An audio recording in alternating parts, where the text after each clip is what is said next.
Tyron Gomis, Juan Renato,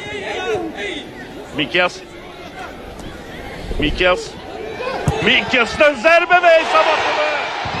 Leroy Mikkels hesab açır. Zirə istədiyi qolu 69-cu dəqiqədə vurdu Leroy Mikkels'lə. Leroy Mikkels'in sol ifası.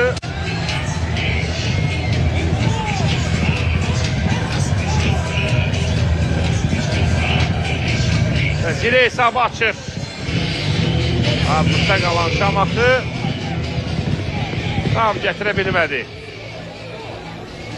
Zirənin təzyiqi qarşısında və Zirə hesabda öndədir. Bu arada Leroy Mikkels'in mövsümdə 3-cü qoludur. Bundan əvvəl Karval və Kəpəzlə maçlarda fərqlənməyə müvəffəq olmuşdu Leroy Mikkels.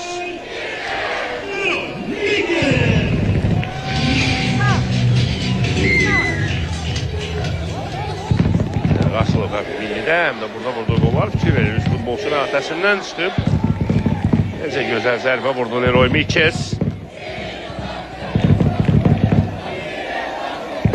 Və Zirə istədiyi qolu vurdu. 1-0 meydan sahibləri hesabda öndədir.